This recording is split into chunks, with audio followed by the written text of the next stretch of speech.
Assalamualaikum warahmatullahi wabarakatuh. Hai penonton setia kasus Subang hari ini, bagaimana kabar kalian? Insya Allah pasti sehat semua.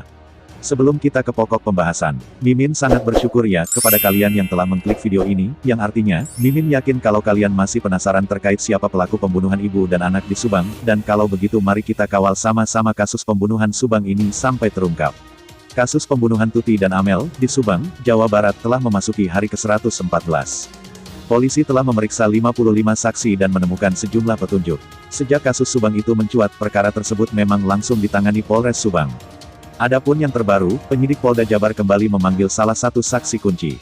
Danu dipanggil polisi untuk menjalani tes psikologi atau tes kejiwaan. Lalu kenapa hanya Danu yang menjalani pemeriksaan kejiwaan? Danu dipanggil pihak kepolisian karena pernyataannya selalu berubah-ubah. Saat itu, pertanyaan yang diajukan penyidik kepada Danu berulang-ulang seputar aktivitas sejak tanggal 17 Agustus hingga tanggal 19 Agustus. Penyidik juga sempat menanyakan kepada Danu soal puntung rokok yang ditemukan di lokasi. Kan penyataan Danu banyak yang sempat diulang-ulang kayak tanggal 17, 18,19 terus masalah puntung rokok. Cuma nggak ada bahasan banpol, tapi kita kejar ke sana, kata kuasa hukum Danu, Ahmad Taufan. Akibatnya, banyak 1-2 pertanyaan dari penyidik Danu jawab A setelah itu berubah lagi menjadi B, karena memang kondisi Danu yang usia segitu sudah mengalami kasus berat, sambungnya. Meski begitu, dari beberapa keterangan yang berubah-ubah, Danu sudah bisa menjawab pertanyaan dari penyidik. Tapi alhamdulillah pelan-pelan sudah bisa dijawab semua, makanya waktu pemeriksaan terakhir bisa selesai, ujarnya. Kabid Humas Polda Jawa Barat Kombes Pol R.D. Acaniago mengatakan, kesaksian Danu di kasus ini kerap berubah-ubah.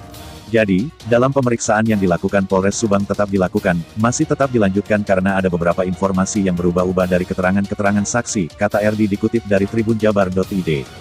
Informasi yang berubah-ubah itu, lanjut RD, harus disesuaikan kembali dengan petunjuk-petunjuk yang telah didapatkan penyidik.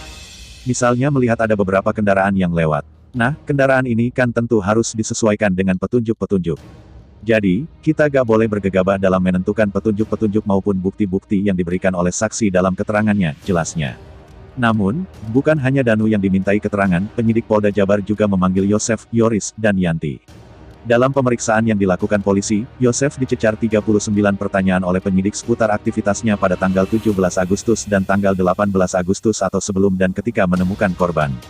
Penyidik juga sempat memperlihatkan satu foto meja makan yang berisi nasi goreng di piring dan aluminium foil berisi makanan yang tidak diketahui jenisnya. Terus ditanyakan ke Pak Yosef pernah nggak waktu berangkat tanggal 17 malam ke rumah Bu Mimin istri kedua, melihat enggak nasi goreng ini? Yosef jawab tidak melihat. Terus bilang, kalau melihat nasi goreng di rumah, ya saya pasti di rumah, enggak mungkin saya bikin nasi goreng di rumah Bu Mimin, kata dia gitu, kata Rohman Hidayat kuasa hukum Yosef, saat dihubungi, Jumat tanggal 26 November tahun 2021. Jadi dapat dipastikan tidak ada orang yang datang bawa makanan. Mungkin saja Amalia keluar atau Tuti beli makanan pada malam hari itu setelah Yosef keluar, kata Rohman menambahkan. Bukan itu saja, sambung Rohman, penyidik juga sempat menanyakan terkait asbak di ruang tamu. Menurut kliennya, asbak tersebut dalam kondisi kosong saat dirinya pergi. Sepengetahuan Pak Yosef, asbak itu kosong waktu berangkat, tapi penyidik tidak menyampaikan asbak itu ada isinya atau tidak, yang jelas masalah asbak dipertanyakan, ujarnya.